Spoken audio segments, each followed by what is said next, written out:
Do you know what fibroids are and how they can affect your health?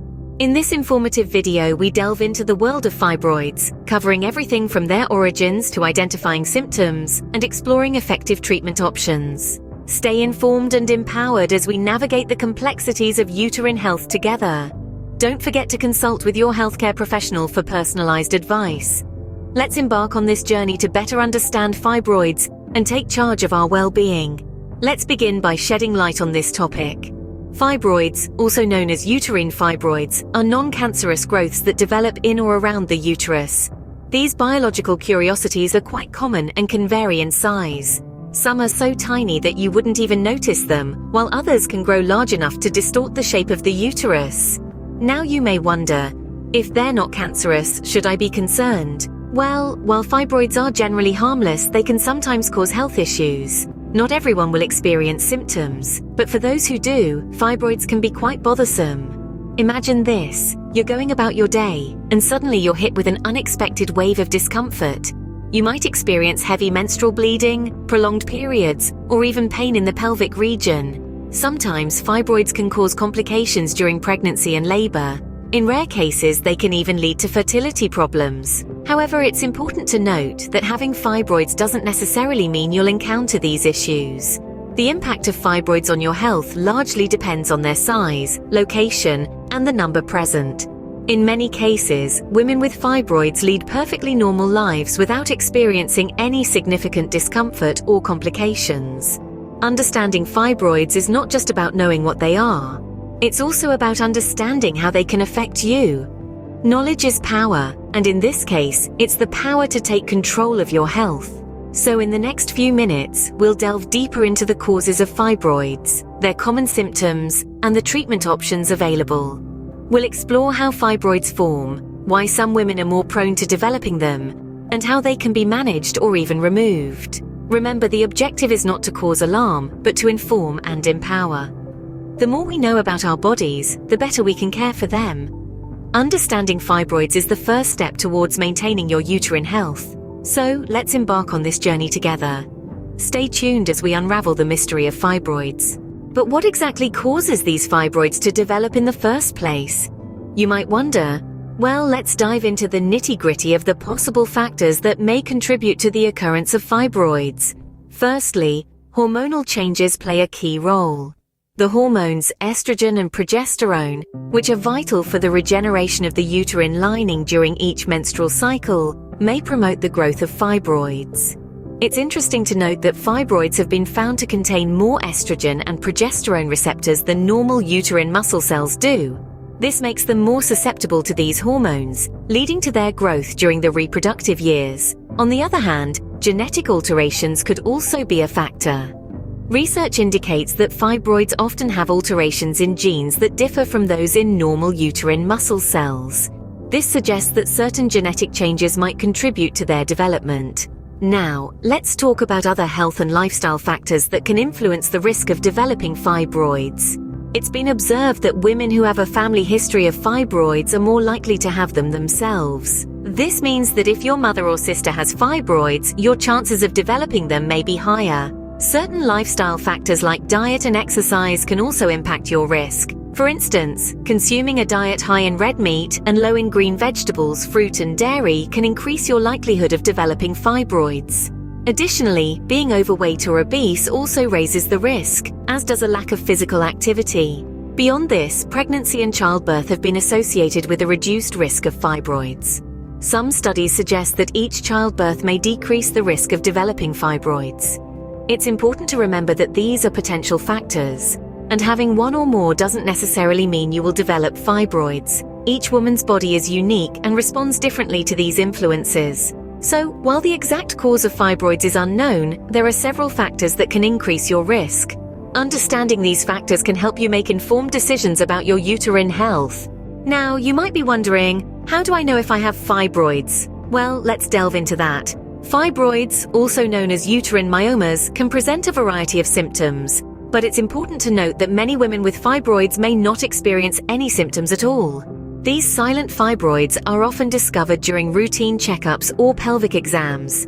But for those who do experience symptoms, They can be quite disruptive and significantly impact daily life. One of the most common symptoms is heavy menstrual bleeding. This isn't just your typical heavy period. We're talking about flooding, passing large blood clots, and periods that last longer than a week.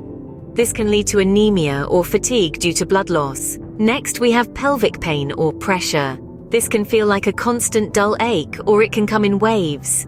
Sometimes the pain can be sharp and sudden. The pressure exerted by the growing fibroids can also cause a feeling of fullness or bloating in the lower abdomen. Then there's frequent urination. This happens when fibroids press against the bladder, reducing its capacity and causing you to visit the loo more often than you'd like.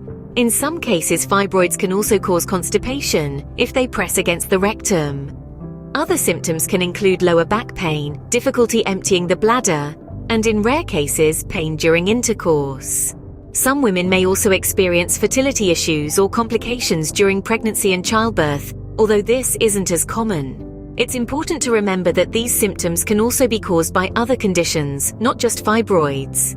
Conditions like endometriosis, adenomyosis, and polycystic ovary syndrome can present similar symptoms. Therefore, it's crucial to get a proper diagnosis from a healthcare professional if you're experiencing any of these symptoms. Remember, experiencing these symptoms doesn't necessarily mean you have fibroids, but it's always worth getting checked out if you're concerned.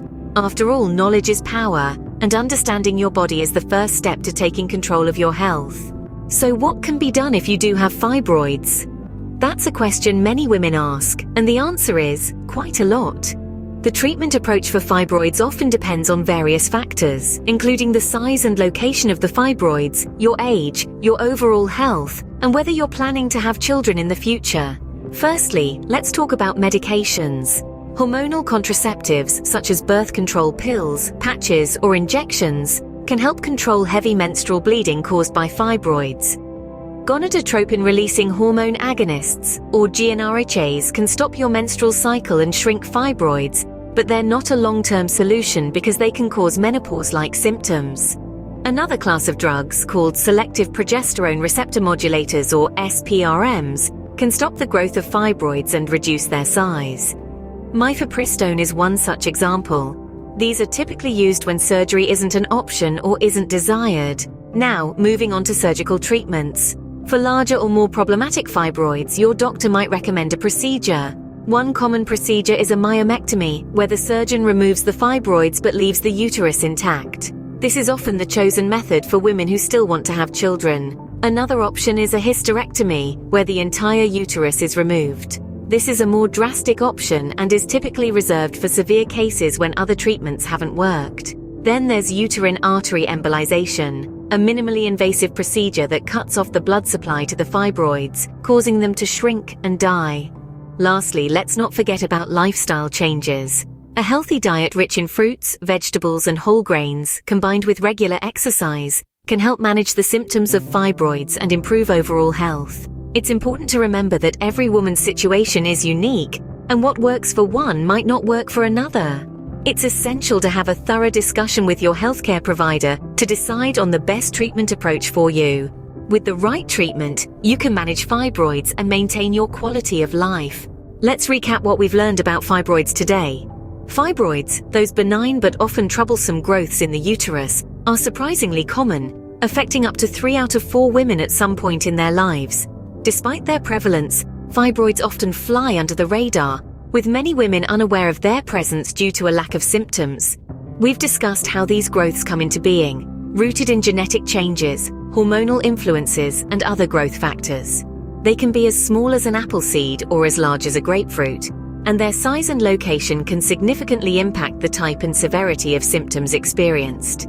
Speaking of symptoms, we dove into the most common signs that may indicate the presence of fibroids. These include heavy or prolonged menstrual periods, pelvic pain or pressure, frequent urination, and even complications during pregnancy. It's important to remember, however, that these symptoms can also be indicative of other conditions, so it's crucial to consult with a healthcare professional for a proper diagnosis. We then navigated the myriad of treatment options available for fibroids, ranging from watchful waiting for those without symptoms, to medication, to different forms of surgery. The choice of treatment is highly individual, and depends on various factors such as the woman's age, the size of the fibroids, their location, and whether the woman desires to have children in the future. We also emphasized the importance of seeking medical advice if you suspect you may have fibroids. While they are generally non-cancerous, fibroids can significantly impact your quality of life and can even lead to complications if left untreated. So to wrap up, fibroids are common, often symptomless, and can have various treatment options based on individual circumstances. It's essential to stay informed about your uterine health and to seek medical advice if you have any concerns. Remember, knowledge is power when it comes to your health. Stay informed, stay healthy.